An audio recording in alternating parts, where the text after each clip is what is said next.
to my channel. I'm Steve Down. This is my guitar. Welcome back after a bit of a break if you've been following along on my channel for a little while. I took a break to plan the next series. This is series 10, which is on Kenny Burrell's My Favourite Things. Whilst Kenny wasn't the first person to do a version of it, it being obviously made famous in the musical Sound of Music, written by Rodgers and Hammerstein.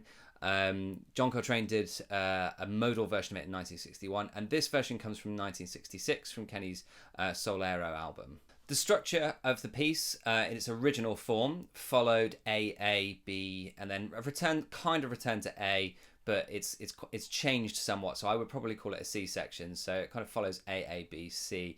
The original A section is in E minor, and then the B section in E major, and then the final section is in E minor. It's just a lot more elongated than the first A section. John Coltrane's version of it doesn't actually follow the original Sound of Music structure. It actually uses just the A and then the B, and then returns to A again afterwards before going on into some pretty deep modal exploration. Kenny's version actually weirdly starts off with what I call the C section and then moves into a riff which he's obviously come up with himself, and then moves into the actual structure of the tune itself. As we kind of go through this, you'll find that he's playing with the structure and he's including some of John Coltrane's modal explorations in there as well, but not quite as deep.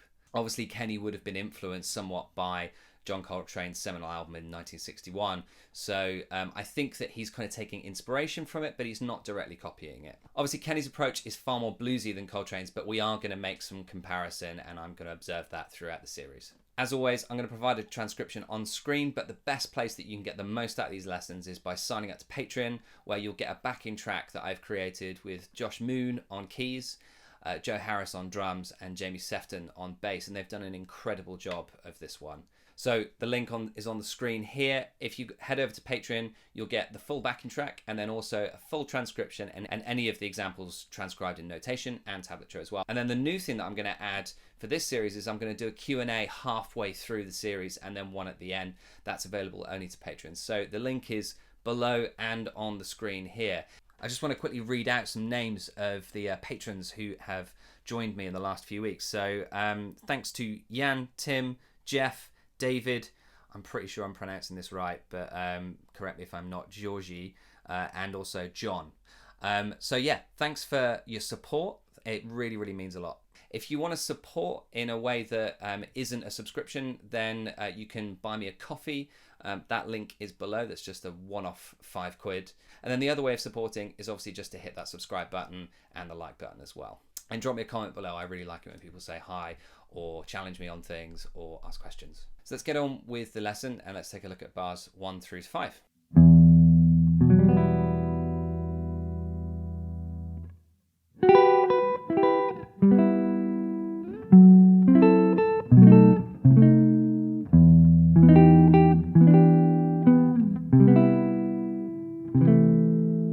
So as I mentioned in the intro, he's using the C section melody as the opening for the tune, and he's doing it a cappella, which is really cool. So we're doing it as a chord melody, and that's what we're going to be focusing solely on in this lesson.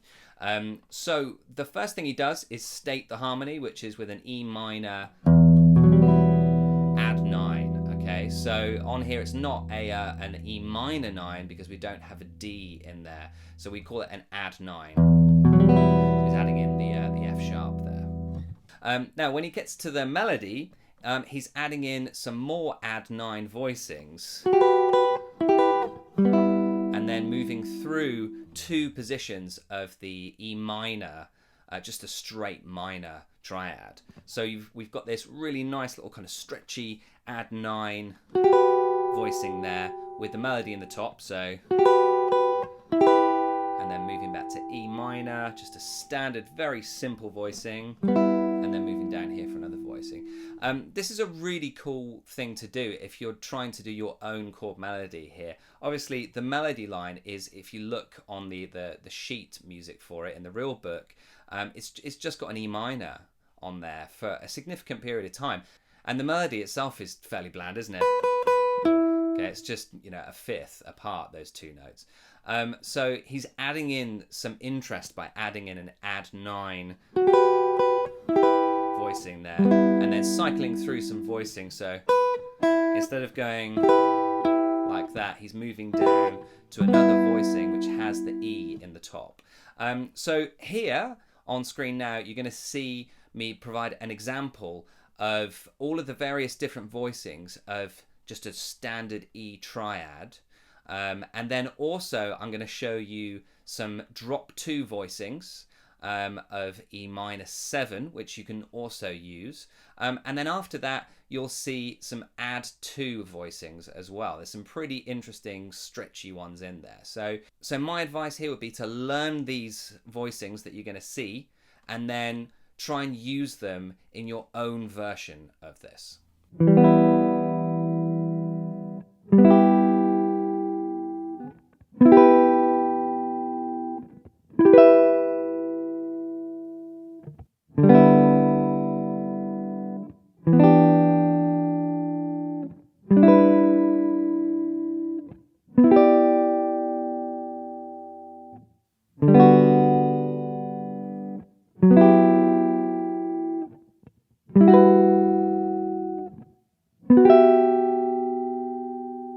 Try these voicings in your own practicing when you're making your own chord melody, whether that would be with My Favorite Things or another standard.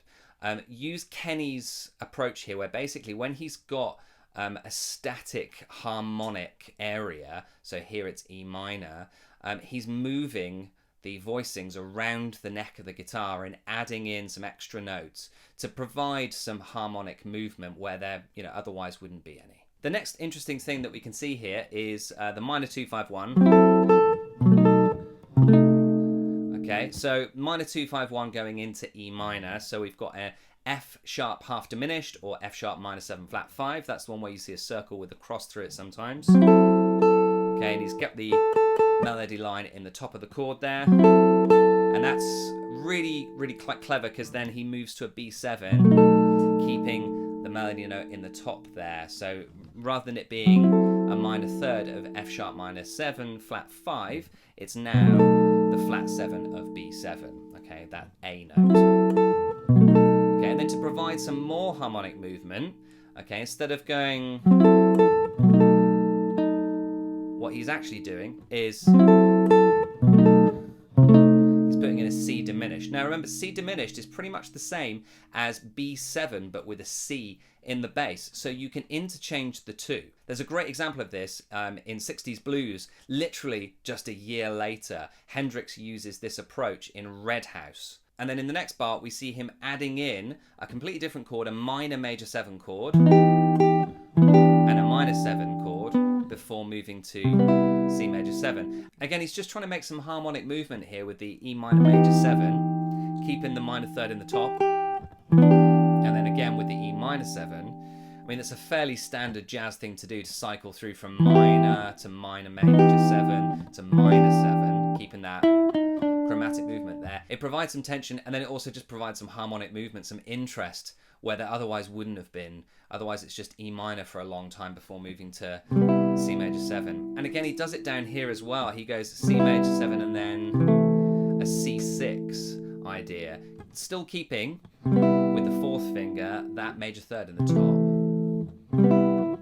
So again, it's just all to create some interest. Otherwise it's just going to be block chords for a significant period of time. So the thing to take away from this is when you're doing your own chord melodies of standards or whatever it is that you're doing, I would strongly recommend trying to include some harmonic movement. Don't put tons in because otherwise it's just going to be a mess, but try some just so that it kind of keeps the interest of the listener. And then in the next bar, bar 6,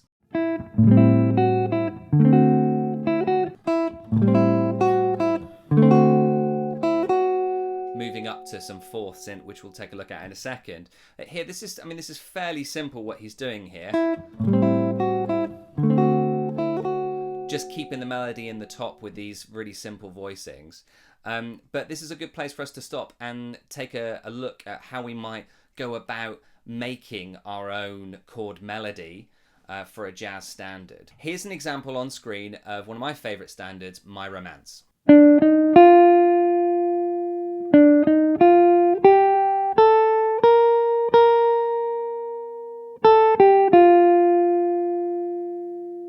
And so with this standard, the melody line, okay, fairly simple, just using the B flat major scale starting on D. Okay, now some things to think about when you're trying to make your own chord melody. The first thing is to make sure that you've got a plethora of different voicings that you know, so that you can move things around the fretboard. For example, with the first two chords, B flat major 7 going to C minor 7, the melody line goes, so I can put easily the B flat major 7 with the F in the top there. So that's nice and simple. When I get to the C minor 7, okay, I'm going to plant that on beat 3, and then the melody line comes in on beat 4. Okay, I could do that there, but it's slightly awkward. What I would prefer to do is use a C minor 7 voicing down here, okay, and then take my second finger off to get to the D, and then just move that shape up to D minor 7 for the next chord. And then for the diminished, I'm going to jump up here because I can keep the chord and the melody running at the same time. Whereas if I use this voicing down here, I'd have to come off of the chord in order to be able to comfortably play that melody note there. So the thing to think about here, which I think is paramount, is knowing a plethora of voicings so that you can decide which one is appropriate for the melody line, because the melody line is key and you're going to want that to ring out more than the chord underneath.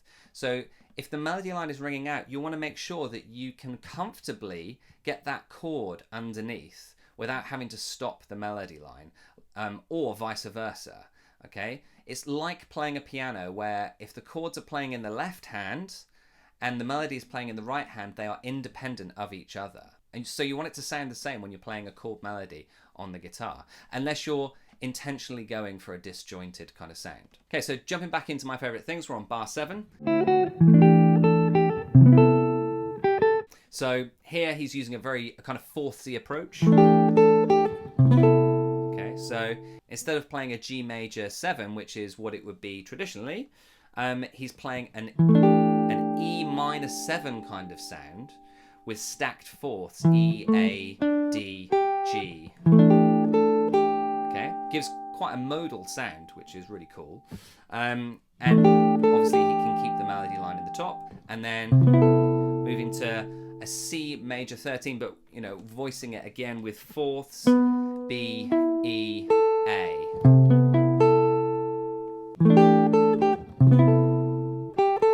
And then moving into bars 8 and 9.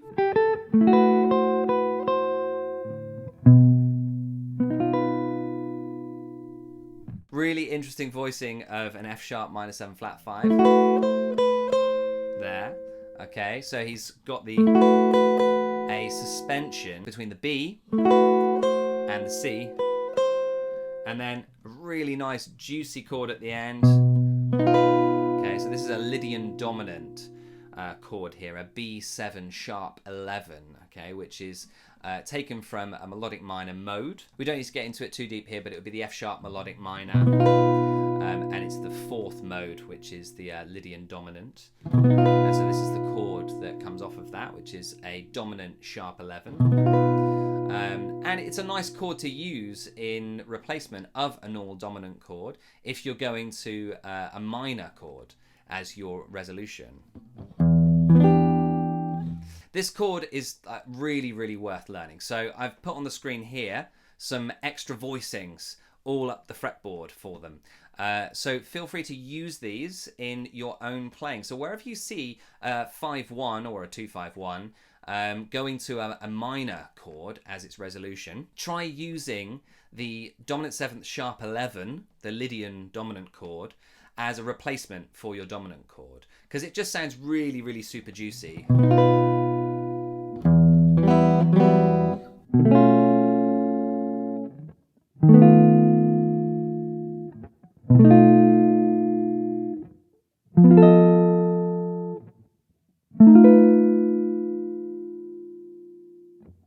Thanks for watching along if you got this far. I think a couple of things just to take away from this. if you're thinking about doing your own chord melody, is the first thing is just the beauty of the fact that he's used a portion of the tune that is not the A section.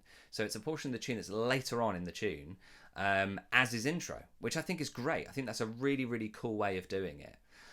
The second thing is to think about multiple voicings for areas where you've got kind of stagnant harmony. So like in the A section where you've got a significant period of time on E minor and a significant period of time on C major. So knowing different voicings and also knowing some add to voicings as well, just so that you can create a little bit of crunchy interest in there.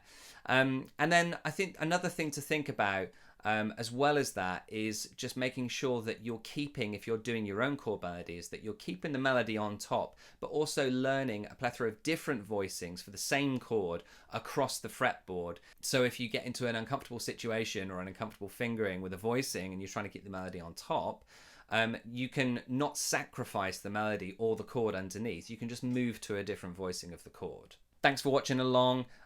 Remember, if you want to get the backing track and the full transcription and all the exercises, then Patreon, links on the screen, is the place to go to do that. And if you want to just support me as a one-off thing, then there's a Buy Me a Coffee link below. But don't forget to hit that subscribe and like button, whatever you do, and follow along for next week's lesson where we'll dive into the A section. So have a good week practicing. See you next week. Bye.